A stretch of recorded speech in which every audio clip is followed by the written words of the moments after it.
Bunga sekuntum, bunga melati, putih bersemi, harum mewangi. Assalamualaikum, selamat pagi, semoga hari ini indah berseri.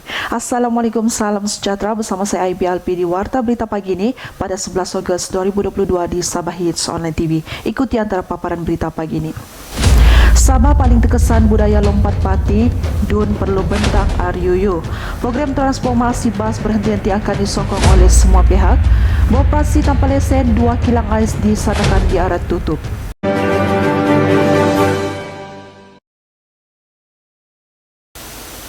Keningau akan menjadi tuan rumah bagi menganjurkan Pesta Durian Sabah pada Oktober ini. Selian akan menghidupkan semula Pesta Bambu. Timbalan Ketua Menteri Merangkap Menteri Pertanian dan Perikanan Sabah, Datuk Seri Panglima Dr. Jeffrey Kitingan berkata, Expo MAHA 2022 yang diadakan di Serdang Semenanjung adalah satu expo yang amat menguntungkan negara dan memberi peluang untuk petani-petani dan juga pelabur-pelabur berinteraksi, dan hasil daripadanya, beliau melihat perlu adakan expo-expo serupa dan pihaknya telah merancang agar bermula dengan Pesta Durian dan buah-buahan di Keningau dalam bulan Oktober ini. Dan kita juga mengharapkan supaya pesta bambu dihidupkan semula, dilancarkan semula di Tambunan ini. Ya. Jadi pesta durian tersebut pada bulan Oktober nanti ada Keningau menjadi tuan rumah dan melibatkan seluruh Sabah. Iya, Keningau akan menjadi tuan rumah dan ia akan melibatkan seluruh Sabah.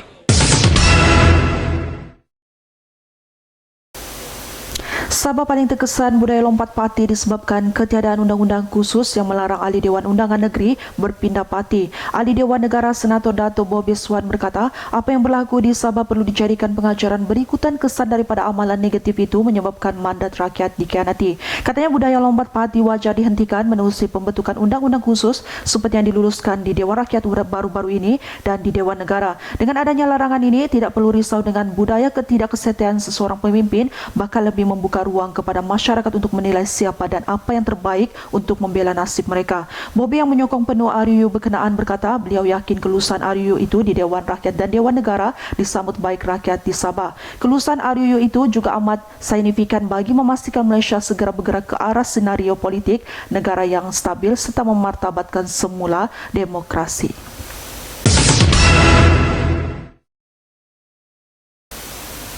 Yang di-Pertua Pertubuhan Islam Seluruh Sabah Usia Datuk Sapawi Ahmad berkata, Usia akan mengambil pendekatan baru iaitu mengutamakan yang lebih utama dalam pelaksanaan programnya termasuk bidang dakwah. Ini selaras dengan semangat yang ditiup dan disuburkan oleh ulama Islam yang terkenal Prof. Dr. Yusuf Abdullah Al-Karadawi iaitu Fiqh Al-Aulawiyat.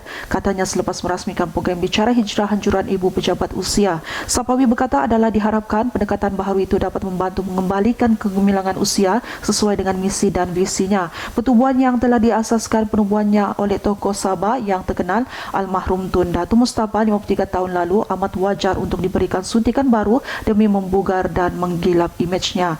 Beliau juga mengumumkan bahawa usia akan menganjurkan bengkel plan strategik usia 2022 hingga 2024 di Kota Kinabalu pada 19 hingga 21 Ogos ini.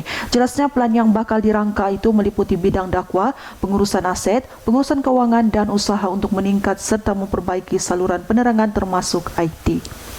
Hai, sempena pembukaan Uptown Memorial Land Tanjung Aru yang akan datang, berbagai jualan bakal diadakan bagi menarik pengunjung yang berkunjung dan menghidupkan semula pekan Tanjung Aru. Pelbagai jualan yang akan bertapak di sana seperti jualan kuih-muih tempatan, jualan pelbagai jenis air, jualan bermacam-macam lauk, jualan buah-buah tempatan, jualan sayur-sayuran, jualan barangan dapur, jualan bandel, jualan jeruk buah, jualan pelbagai jenis kek, jualan kerap tangan, jualan bev station dan persembahan basker dan entertainment. Kepada kamu yang berminat, mahu serta sama berjual di sana, kamu boleh merujuk terus ke pejabat UPPM Tanjung Aru Plaza.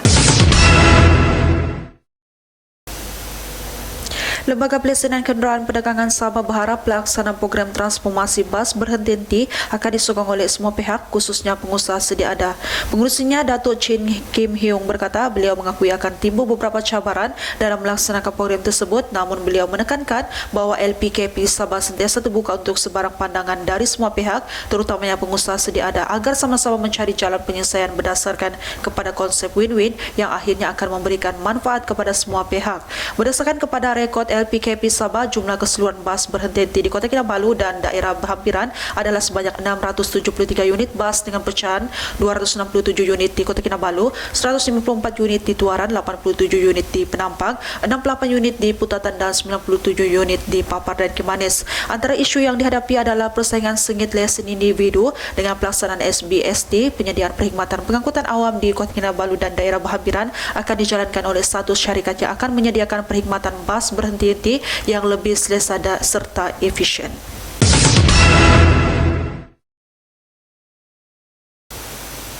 Seramai 293 pelajar asasi diterima masuk ke Pusat Persediaan Sains dan Teknologi Universiti Malaysia Sabah bagi pengambilan pertama sesi kemasukan 2022-2023. Pengarah PPST Prof. Dr. Jumat Sulaiman berkata, jumlah itu dijangka meningkat selepas sesi pendaftaran pelajar rayuan pada 29 Ogos ini. Sudah pasti ini merupakan suatu pengalaman baru bagi pelajar kerana suasana pembelajaran di dalam kampus adalah berbeza berbanding ketika berada di sekolah menengah. Beliau berkata demikian pada majlis lafaz ikrar dan aku janji pelajar baharu program asasi bagi sesi 2022-2023 di Dewan Resital pada kemarin. Menurut Jumat, semua pelajar asasi PPST berpeluang melanjutkan pengajian di Fakulti UMS yang menawarkan program-program berteraskan sains dan teknologi. PPST UMS menawarkan dua program asasi iaitu program pengajian asasi sains dan asasi teknologi maklumat. Tanya diucapkan kepada semua pelajar yang berjaya diterima sebagai pelajar asasi UMS bagi sesi ini.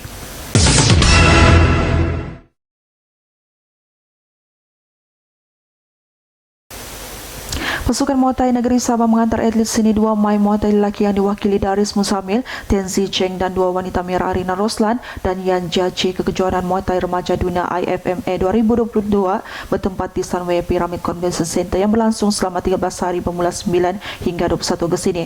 Pasukan diiringi oleh Ketua Jurulatih Sabah Saredi Lon Tahing, Jurulatih Mai Muay Mardiana Maulana, Jurulatih Pelapis Remaja Rozaimi Ahad dan Muhammadin Janudin. Sairul berkata ini adalah peluang besar untuk atlet Muay Thai negeri ini untuk bertanding di pentas antarabangsa di mana Malaysia sendiri menjadi tuan rumah dan mengharap atlet bukan saja mendapat pendedahan malah dapat membawa balik pingat untuk negara dan Sabah. Tampaknya ini juga kali pertama negeri Sabah mengantar atlet seni Mai Muay Thai untuk bertanding di peringkat antarabangsa sekaligus memberikan pendedahan untuk bertanding dengan atlet Mai Muay Thai dari negara lain.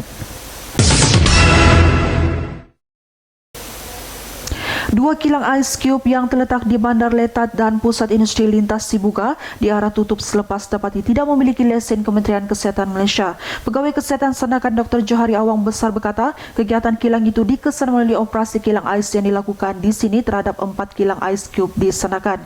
Menurutnya 2 kilang lain mempunyai lesen, bagaimanapun 2 lagi tidak memohon lesen, malah sudah beroperasi lebih 4 hingga 5 tahun.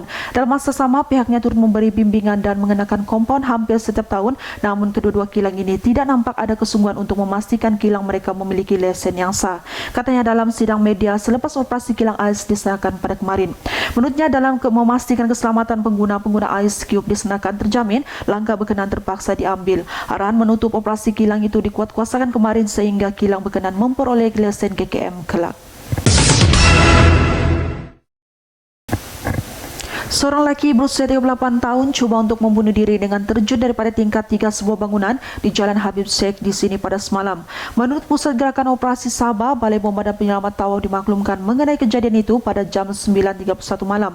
Sepasukan anggota diketuai Pegawai Operasi PBK 2 Suhaizan Sahak dikejarkan ke lokasi yang terletak 2 km daripada BBP Tawau. Bagaimanapun lelaki tersebut tidak meneruskan niatnya setelah dipujuk oleh anggota bomba dan pegawai perubatan yang tiba di lokasi. Selepas berjaya dipujuk, mangsa diserahkan kepada pakar psikiatri Kementerian Kesihatan untuk tindakan lanjut. Hai. Sebagai sempena pembukaan Uptown Memory Land Tanjung Aru yang akan datang, berbagai jualan bakal diadakan bagi menarik pengunjung yang berkunjung dan menghidupkan semula pekan Tanjung Aru. Pelbagai jualan yang akan bertapak di sana seperti jualan kuih-muih tempatan, jualan pelbagai jenis air, jualan bermacam-macam lauk, jualan buah-buah tempatan, jualan sayur-sayuran, jualan barangan dapur, jualan bandel, jualan jeruk buah, jualan pelbagai jenis kek, jualan kerap tangan, jualan vape station, dan persembahan basker dan entertainment. Kepada kamu yang berminat, mahu serta sama berjual di sana, kamu boleh merujuk terus ke pejabat UPPM Tanjung Aru Plaza. Seorang lelaki warga Mas dikuatiri hilang apabila tidak pulang selepas keluar dari rumahnya di Bukit Kukusan di sini pagi kemarin. Masjid Bashik 60 kali terakhir dilihat ketika keluar di kawasan luar rumah kira-kira jam 10 pagi. Keluarga yang menyadari kehilangan mangsa kemudian mencarinya bersama penduduk kampung namun gagal mengesan mangsa. Susulan itu keluarganya menghubungi Balai Polis Tawau sebelum memaklumkan kepada pasukan bomba untuk gerakan mencari dan menyelamat. Jurucakap Pusat Gerakan Operasi Jabatan Bomba dan Penyelamat Malaysia Sabah berkata pihaknya menerima panggilan kecemasan itu jam 4.32 petang. Seramai 8 anggota dari Balai Bomba dan Penyelamat Tawau bersama Polis Diraja Malaysia dan Angkatan Pertahanan Awam Malaysia bergegas ke lokasi kejadian untuk operasi SAR. Namun mangsa masih belum ditemui dan operasi SAR ditangguh jam 6.30 petang kemarin. Operasi SAR akan disambung semula pada hari ini dan maklumat akan dikemas kini dari masa ke semasa. Sekian saya untuk berita pagi ini. Bertemu lagi petang nanti bersama rakan setugas. Saya IB Sabah Hits Online TV.